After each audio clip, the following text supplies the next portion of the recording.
बिस्मिल्लाहिर्रहमानिर्रहीम। अस्सलामु अलैकुम वरहमतुल्लाहि वबरकातुहू।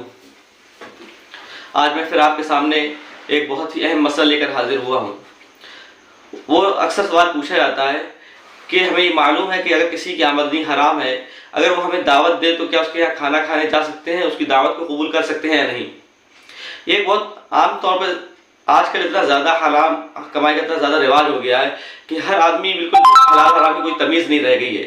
हर आदमी बस पैसे के चक्कर में पड़ा हुआ है और वो इसको कोई फ़र्क नहीं करता है कि उसके पास पैसा हलाल तरीके से आ रहा है या हराम कमाई से, बस पैसा आना चाहिए। तो बड़ी प्रॉब्लम, बड़े मसाइल पैदा हो रहे हैं।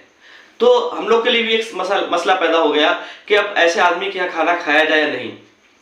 तो इसकी चंद सूरतें हैं। सबसे पहली सूरत तो यह है कि अगर हमें ये मालूम हो जाए कि किसी आदमी की पूरी कमाई हराम है तो उसके यहाँ खाना, उसकी दावत कबूल करना जायज़ नहीं है। दूसरी सूरत यह है कि अगर किसी आदमी की अक्सर कमाई हराम है और साइड से थोड़ा बहुत काम बिजनेस वगैरह करता है, कुछ खरीदो फरोख्त का करता है, यानी अक्सर कमाई हराम है, थोड़ा बहुत जायज़ तरीके से कमा लेता है, तो उसकी भी दावत कबूल करना, उसके यहाँ भी खाना खाना जायज़ नहीं है।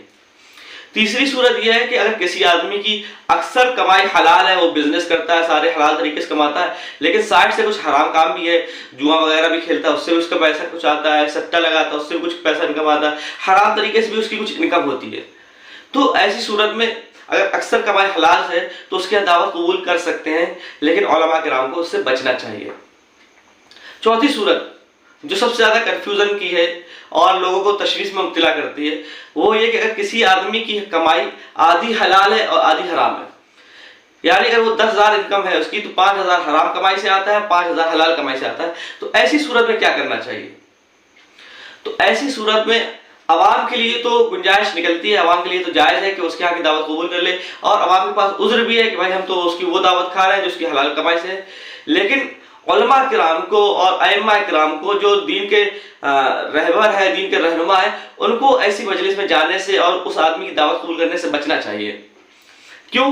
क्योंकि जब उलमा किराम अगर शिरकत करेंगे तो लोगों के लिए एक जवाज़ का पहलू फराहम होगा कि जब उलमा किराम शिरकत कर सकते हैं तो यानी बिल्कुल जायज़ है, तो हम खा सकते हैं।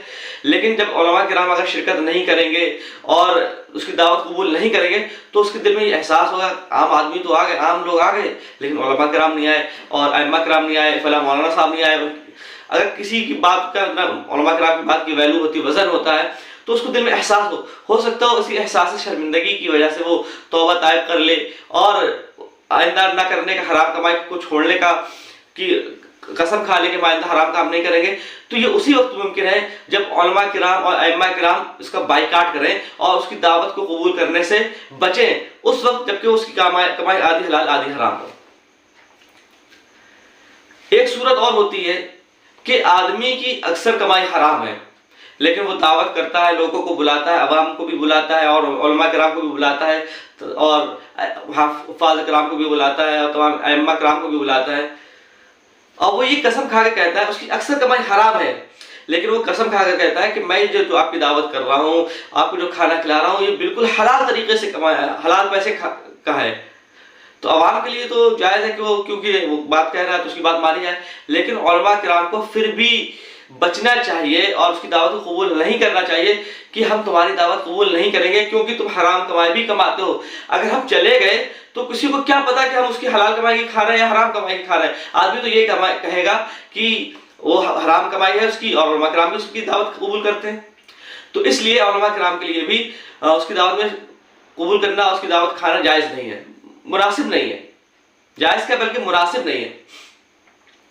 उसकी मिसाल यूँ समझ लें कि एक आदमी हराम कमाई से हराम, किसी आदमी की इनकम जो है हराम है, आमदनी हराम है, और वो शादी करता है तो हर बहुत बड़े पैमाने में शादी करता है, हर कोई उसकी दावत कबूल कर लेता है और उलमा किराम भी पहुंच रहे हैं, दीन के बड़े बड़े दाई भी पहुंच रहे हैं, तो वो बड़ा खुश होगा कि देखो मेरी दावत में हर कोई खाना खाने आ रहा है।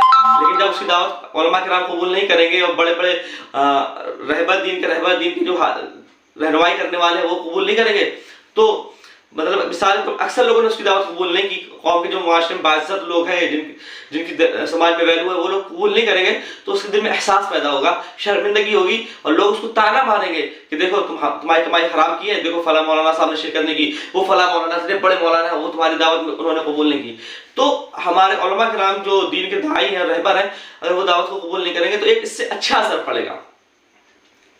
तो ये एक बहुत अहम मसला था, इसमें हमें सोचना चाहिए, समझना चाहिए, और अगर हमें मसला मालूम चल गया कि अगर उसकी अक्सर कमाई हराम है या पूरी कमाई हराम है, तो उसकी दावत कबूल करने से बचना चाहिए, और अगर अक्सर कमाई हलाल है और कुछ उसकी हराम है तो उसकी दावत कबूल कर सकते हैं, कोई हरज नहीं।